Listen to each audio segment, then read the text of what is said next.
One of the greatest and most ambitious drilling and mining experiments in human history took place in the Kola Peninsula.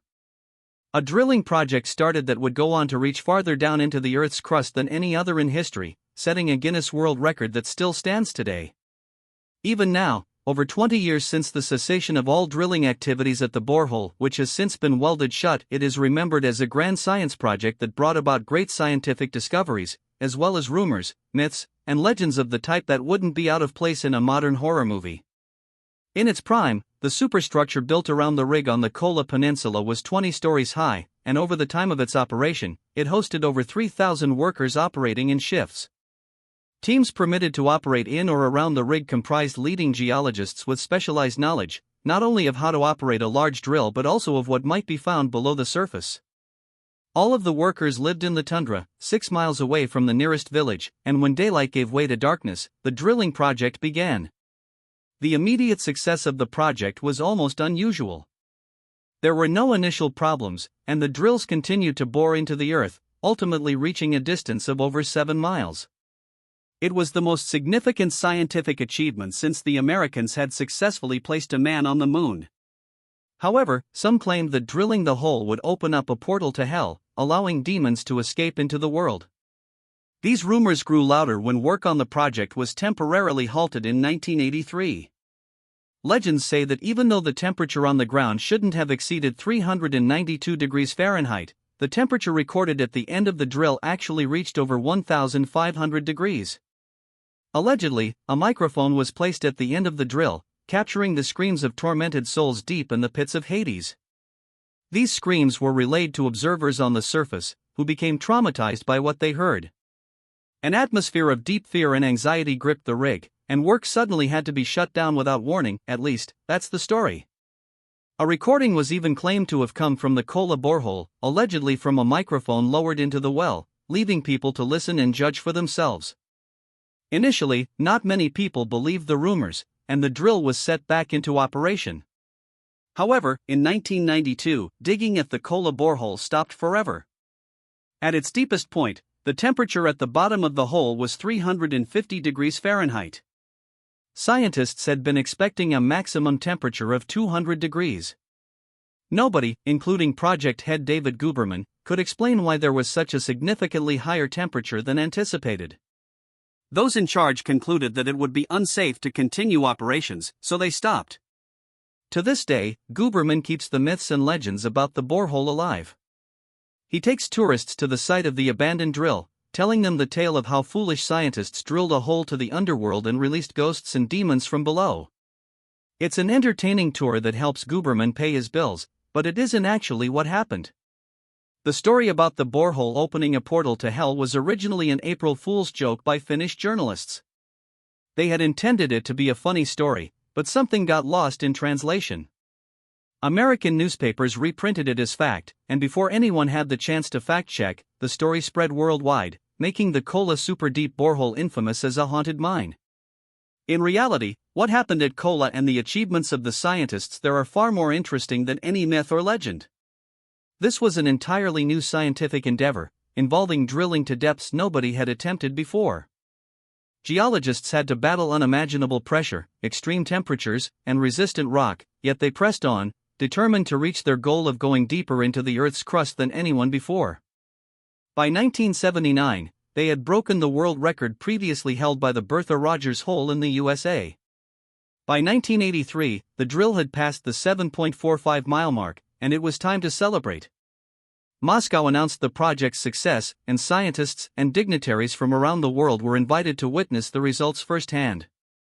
The Kola Peninsula became a temporary hub for great minds eager to study rock samples extracted from incredible depths, rocks no human had ever seen before, formed under immense geological forces. People were eager to examine and analyze them, leading to a full year of halted drilling operations to allow these studies to take place. Unfortunately, this turned out to be a bad idea. When drilling restarted in 1984, disaster was just around the corner. A 3-mile-long drill string, a hollow tube essential for keeping the drill lubricated and working, twisted off and became embedded in the hole. 5 years of work were lost in an instant. The only option was to begin drilling again from farther up the borehole. Operators resumed work and began to drill a parallel hole, starting at a depth of 4.3 miles. It took years, but in 1989, they finally passed the 7-mile mark once more. At its maximum depth, the borehole measured 7.62 miles. Having reached those depths again, further study became possible, and this time, Kola turned into a sort of time machine. By digging so far below the surface, the drill and the hole provided valuable information about what conditions were like on Earth billions of years ago, what our planet was like in its youth, and how it formed in the first place. As the data from Kola was examined in greater detail, it became apparent that what scientists thought they knew about geology was wrong. The working models of the time were accurate up to a depth of 4.3 miles, but beyond that, unexpected differences emerged. Guberman later explained that the anticipated transition from granite to basalt did not occur as expected. Scientists had predicted that a discontinuity in seismic waves would mark the transition, but instead, they found that seismic waves were caused by metamorphic transitions within the granite rock itself. Additionally, the rock was full of water, which was surprising since there was no route for surface water to penetrate so deeply. Instead, the water originated from deep crust minerals and had been trapped beneath an impenetrable layer of rock for billions of years. The age of the rocks at the bottom of the borehole was confirmed to be around 2.8 billion years. Even more astonishing, fossils of plankton were discovered 3.7 miles below the surface, embedded within these ancient rocks. This discovery allowed scientists to refine their understanding of when life on Earth first appeared. Enormous quantities of hydrogen unexpectedly emerged from within the hole, and no one knew why. Witnesses who saw mud escaping from the borehole described it as boiling with hydrogen. Below the 5.6-mile level, there were diamonds beyond imagination, perfectly preserved within the Earth's crust as if they had been growing there, waiting to be discovered. There may even be thick seams of gold hidden at those depths. Geologists, including some who had worked on the Kola project, were eager to examine lunar rocks. To their astonishment, they found that the composition of the moon rocks was identical to the composition of rocks found at the 1.86-mile depth below Earth's surface. This supported a widely held theory about the moon's formation.